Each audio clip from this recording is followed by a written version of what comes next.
फक्त माणसं जोडण्याचा प्रयत्न केला होता. ती अशी नाहीये. तिचं मन तरी बघा. आतापर्यंत घरात तिने कोणालाच दुखवलं नाही. किती त्रास झाला तरी कोणाला तो सांगितला नाही. आणि तुम्ही तिची आत्ता अशी जे काही तिच्यावर आरोप करता हे खूप चुकीचं आहे. पण विक्रम म्हणतात की हो का, तू बाजू घेशीलच ना, तुझी बायको आहे ना ती. मग आता माननी पण म्हणतात की अहो असं काय बोलताय तुम्ही, तुम्ही 1 महिन्यात ओळखलं नाही का त्या मुलीला? अहो किती मनमिळाऊ आहे. वसू आत्याने आतापर्यंत तिचा किती वेळा अपमान केला तरी सुद्धा ती एक शब्द न बोलता तिने संयम राखला आणि राग सुद्धा दाखवला नाही. उलट उत्तर सुद्धा दिली नाही. पण आता कुठेतरी काहीतरी तिला वाटलंय, तिला जे सत्य आणायचं होतं ते तिला नाही आणता आलंय. त्याच्यावर आपण इतकं बोलणार आहात का तुम्ही तिला? का तिचा अपमान करताय? तुम्ही तिला मुलगी मानलं ना? त्याच वेळेला विक्रम म्हणतात की मुलगी मानत होतो मानिनी. आजपासून नंदिनी तुझं आणि माझं नातं संपलं ना. मी तुला मुलगी मानणार आणि तू मला बाबा म्हणायचं नाही. तेव्हा आता नंदिनी खूपच रडायला लागते. आणि प्रेक्षकांनो आता इथे सगळ्यांनाच खूप हर्ट झालेले आहेत. सगळेजण डोळ्यात पाणी आणून ते उभे असतात. तर आता हा दीपक वेळेवरच त्याने पलटी मारली असते त्या मूर्खाने. कारण जेलमध्ये असं बोललेलं असतं की मी वसू हत्यांना नाही तर नंदिनीला साथ देणार. पण त्या मेंटलने आता नेमकं असं केलंय की म्हणजे आता त्यानं ठरवलंय की मी वसू हत्यांना साथ देणार. त्यामुळे बिचारा नंदिनीला खूप काही ऐकावं लागलं आणि तिला पूर्णपणे धक्का बसलेला आहे. कारण हा दीपक म्हणतो की नंदिनी जरा बाजूला आहे का तू? नंदिनी बाजूला होते आणि तू तिला म्हणतो की काय ग नंदिनी, तू मला जेवढं सांगितलं होतं तेवढं तर बोललो ना, की अजून काही बाकी आहे आता? तेव्हा सगळ्यांनाच अजून धक्काच बसतो की हा असं का बोलतोय. पण नंदिनी रडायला लागते आणि म्हणते की काय रे दीपक, तूच मला म्हणाल होता ना की मी तुझ्या बाजूने साक्ष देईल, मग आता इथे येऊन का पलटलास? तू असं का वागतोयस? काय मिळणार काय आहे तुला माझ्याशी खोटेपणा करून? त्याच वेळेला ही मंजू लगेच नंदिनीला म्हणते काय ग नंदिनी, तुला लाज वाटत नाही का? अगं ज्या मुलामुळे आपल्या घरात इतकी भांडणं झाली, तुझ्यावर हल्ला झाला आणि जीवा आणि पार्थने त्याला जेलमध्ये टाकलं आणि तू परत त्याला सोडवून आणलंस. अगं तुला काही वाटायला पाहिजे. ज्या मुलामुळे आपल्या आयुष्याला तडा गेला होता आणि त्याच मुलाची तू बाजू घेऊन परत त्याला जेलमधून जामिनावर सुटका केलीस, काही वाटत नाहीये का तुला? मग लगेचच आता नंदिनी रडून सांगितलं होतं की असं नाहीये मंजू आत्या, कारण मी असं का केले तर मला त्याच्याकडून स्टेटमेंट घ्यायचं होतं खरं. आणि खरं स्टेटमेंट देण्याच्या बदल्यात तोच मला म्हणाला होता की जर तू मला जेलमधून माझी सुटका केली तरच मी चांगलं आयुष्य जगू शकतो आणि तुझ्यासोबत तुझ्या घरी येऊन तुझ्या बाजूने सुद्धा बोलू शकतो. कारण मला माहिती आहे की ज्या दिवशी नंदिनीचं लग्न होतं त्या दिवशी मला वसू आत्यांनी सुपारी दिली होती की त्या मंडपातून नंदिनीला किडनॅप करायचं आणि त्याप्रमाणे त्यानेच हा डावस केलेला होता. आणि आता तोच पलटी मारत आहे. लगेच रम्या म्हणते की हो, कारण हे सगळं ते नंदिनीने त्याला बोलायला लावलं होतं, त्याला शिकून पाठवलेलं होतं. पण तो काही वेडा आहे का?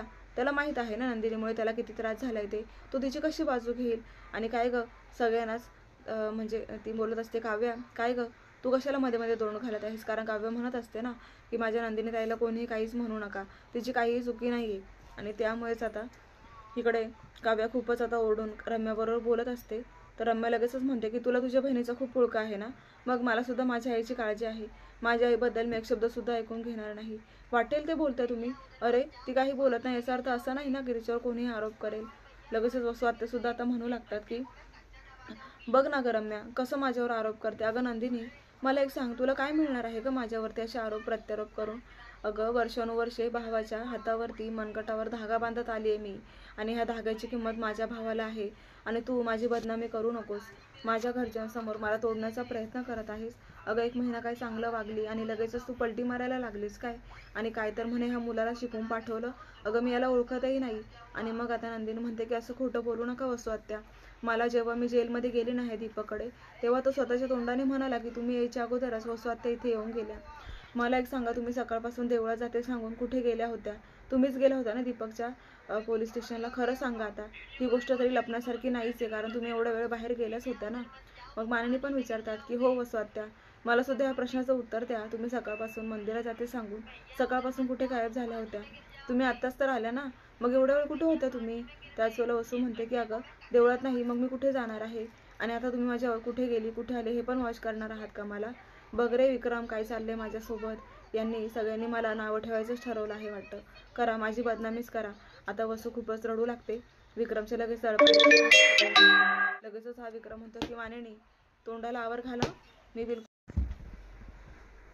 तर प्रेक्षकांनो, आता नंदिनीला म्हणजे नंदिनीची बाजू घेणारे फक्त जीवा, पार्थ, काव्या, मानिनी असतात. तर मंजू आणि वसू आत्या, रम्या ह्या एका बाजूने बोलत असतात आणि विक्रम सुद्धा त्यांचीच बाजू घेत असतात.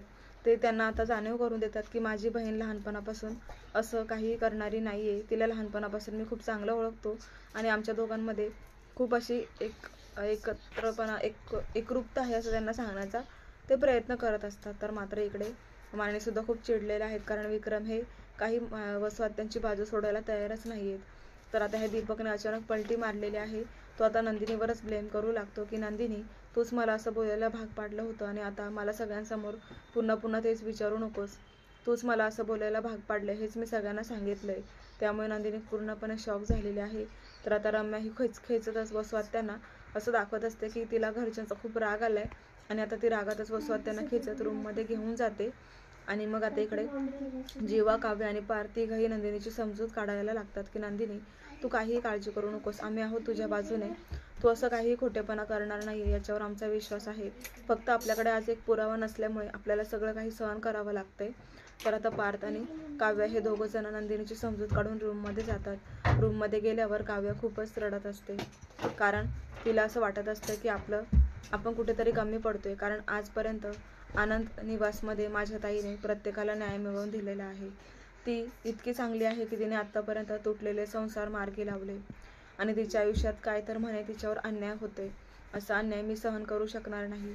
माझ्या ताईवर खूपच वाईट अवस्था आली की आज एका घरामध्ये तिने ज्यांना बाबा मानलं होतं त्यांनी सुद्धा ताईवर विश्वास न ठेवता तिचा अपमान केलाय आणि माझ्या ताईचा असं झालेला अन्याय मी बिलकुल सहन करणार नाही. लवकरात लवकर मी माझ्या ताईला न्याय मिळवून देणार आहे. तर दीपकने पलटी खाली.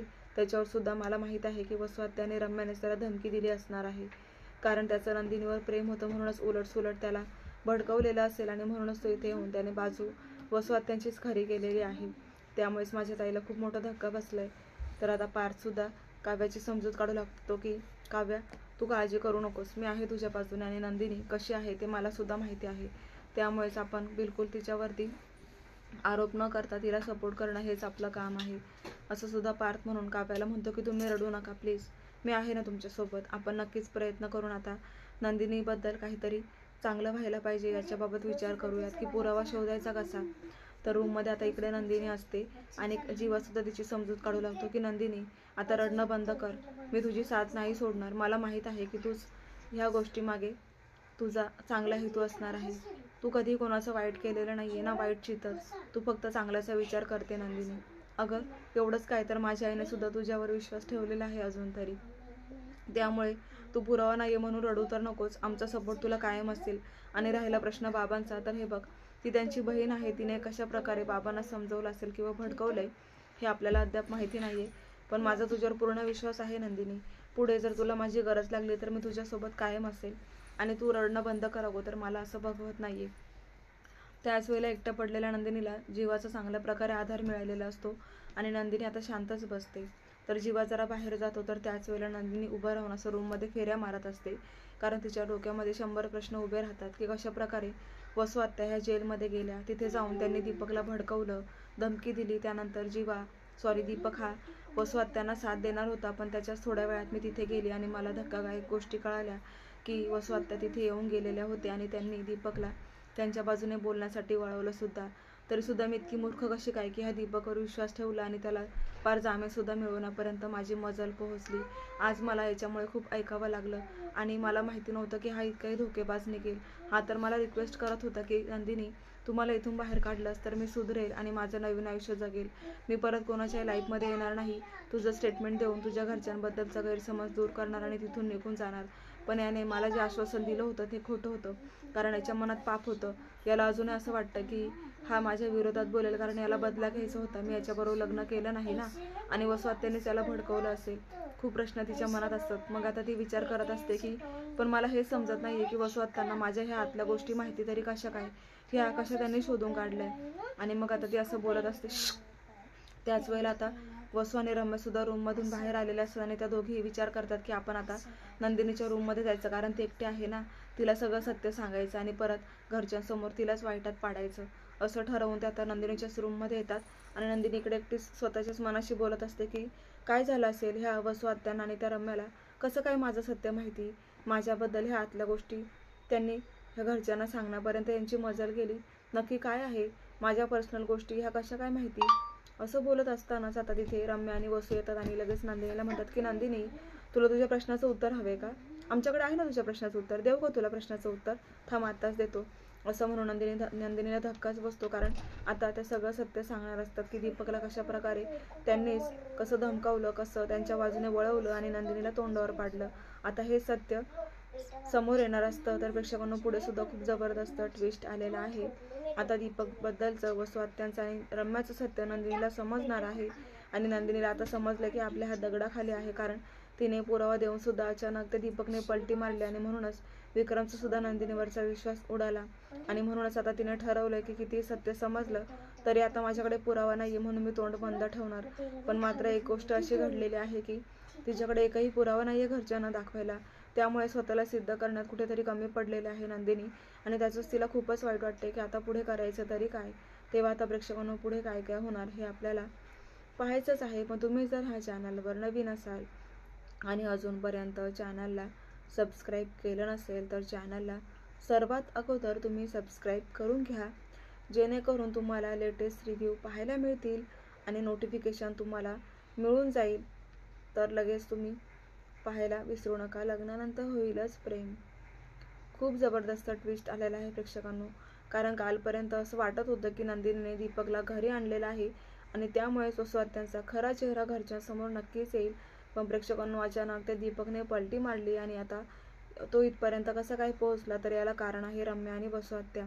कारण म्हणजे घरच्यांना मंदिरात जातोय सांगून ह्या दोघीही पोलीस स्टेशनमध्ये जाऊन दीपकला त्यांनीच भडकवलेलं असतं आणि त्यामुळेच तो पूर्णपणे कन्फ्यूज झालेला असतो. पण त्याने फायनली असा विचार केलेला असतो की मला नंदिनीपासून काहीही फायदा नाहीये, कारण तिने तर माझ्यावरचं प्रेम धुडकारून त्या जीवाला पत्करलं आणि हिच्यापासून मला फायदा नाही आणि मी हिला का साथ देऊ. हिने तर फक्त माझ्याशी नातं तोडलेलं आहे आणि मी आता वसू आत्यांना साथ देणार, कारण माझा बदला पूर्ण होणार आहे नंदिनीच्या बद्दलचा. तर असं पाप त्याच्या मनात असतानाच तो खोटं बोलून त्याने आता घरच्यांसमोर नंदिनीलाच खोट्यात पाडलं आणि हे खूपच विचित्र घडले नंदिनीच्या बाबतीत. तिला खूप त्रास होते, खूप रडत आहे ती. तेव्हा त्याच्यातून कसा मार्ग काढणार, काव्य तिला कशा प्रकारे सपोर्ट करणार हेच आपल्याला बघायचं आहे. तर प्रेक्षकांनो भेटूया उद्याच्या भागात. पाहायला विसरू नका लग्नानंतर होईलच प्रेम. धन्यवाद.